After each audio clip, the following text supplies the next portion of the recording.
ప్రభునందు ప్రియ సహోదరి సహోదరులారా, నేటి వేకుజామున ధ్యానానికి మిమ్మల్ని ప్రేమతో ఆహ్వానిస్తూ ఉన్నాం.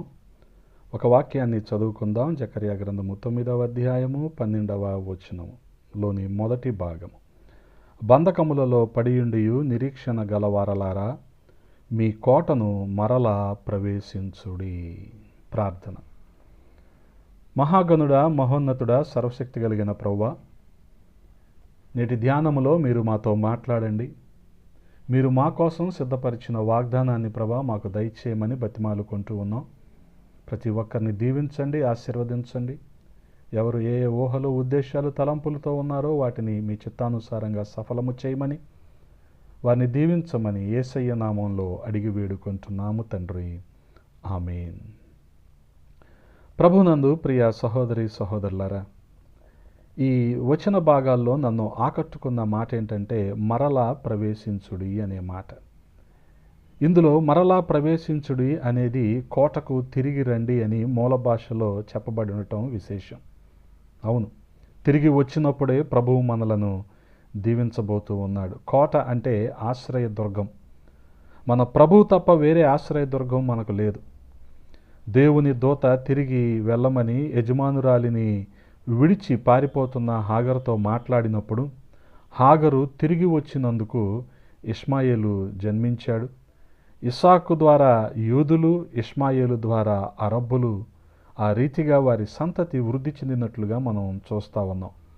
ఆదికాండం 16వ అధ్యాయం 9వ వచనంలో ఉన్న మాట ఏంటంటే, నీ యజమానురాలి యొద్దకు తిరిగి వెళ్ళి ఆమె చేతి క్రింద అణిగియుండుము.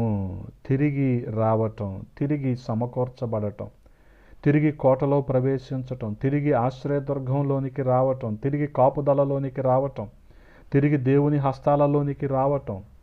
దీన్ని బట్టే మనం క్షేమాన్ని అనుభవిస్తాం. దీన్ని బట్టే మనం సమృద్ధిని అనుభవిస్తాం. దీన్ని బట్టే మనం కాపుదలను అనుభవిస్తాం. అందుకే ప్రియ సహోదరి సహోదరులారా, ఏశావు తన తమ్ముడైన యాకోబును చంపనుద్దేశించినప్పుడు అతని తల్లిదండ్రులు పద్దనరాములోని లాబాను దగ్గరికి పంపించారు. అక్కడ లేయా, రాహేలు అనే ఇద్దరు భార్యల కోసం 14 సంవత్సరాలు యాకోబు కొలువు చేశాడు. ఆ తరువాత విస్తారమైన గొర్రెల మందను బట్టి ఆస్తిపరుడై సంతృప్తిగా జీవిస్తున్నప్పుడు దేవుడు అన్న మాట ఏంటంటే తిరిగి వెళ్ళు అన్నాడు. గమనించండి, ఆదికాండం 31వ అధ్యాయం 3వ వచనంలో దేవుడు యాకోబును తిరిగి వెళ్ళమని చెప్పాడు. అప్పుడు యెహోవా, నీ పితరుల దేశమునకు, నీ బంధువుల యొద్దకు తిరిగి వెళ్ళుము, నేను నీకు తోడైయుండేదనని యాకోబుతో చెప్పాను. ఆ ప్రకారం యాకోబు చేశాడు, కనుకనే దీవించబడ్డాడు. అతని పేరు ఇశ్రాయేలుగా ఆ తర్వాతి అధ్యాయం 32వ అధ్యాయము 28వ వచనంలో ఇశ్రాయేలుగా మార్చబడింది. దేవుడు మనలను దీవించే నిమిత్తము మనం తిరిగి రావటం అనేది అగత్యం. నేను లేచి నా తండ్రి యొద్దకు వెళ్ళి, తండ్రి, నేను పరలోకమునకును విరోధముగాను నీ ఎదుటను పాపము చేసితిని. ఇక మీదట నీ కుమారుడునని అనిపించుకొనుటకు యోగ్యుడను కాను.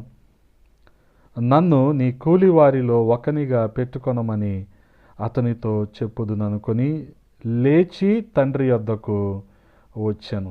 తప్పిపోయిన కుమారుడు లూకా సువార్త 15వ అధ్యాయములో అంటున్న మాటలు ఇవి. 18, 19 వచనాల్లో ప్రేమ కలిగిన తండ్రిని విడిచి దూరంగా వెళ్ళిపోయిన చిన్న కుమారునికి ఒక రోజున బుద్ధి వచ్చినప్పుడు అతడు తిరిగి పలికిన మాటలు ఇవే, నేను లేచి నా తండ్రి యొద్దకు వెళ్తాను అని. అతని తండ్రి ప్రశస్త వస్త్రాన్ని ధరింపజేశాడు, చేతికి ఉంగరం పెట్టాడు, పాదాలకు చెప్పులు తొడిగించాడు. అంతేకాదు, క్రొవ్విన దూడను వధించి విందు చేశాడు.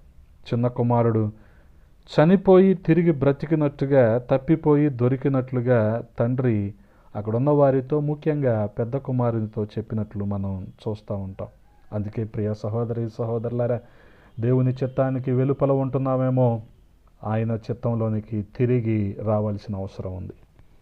దేవునికి దూరం అయిపోతూ ఉన్నామేమో, సరిదిద్దుకొని దేవుని యొద్దకు తిరిగి రావాల్సిన అవసరం ఉంది. దాన్ని బట్టే మనము దీవెనలను, మేళ్లను అనుభవిస్తాం. అటువంటి కృప దేవాది దేవుడు మనందరికీ దయచేయునుగాక. ఆమేన్.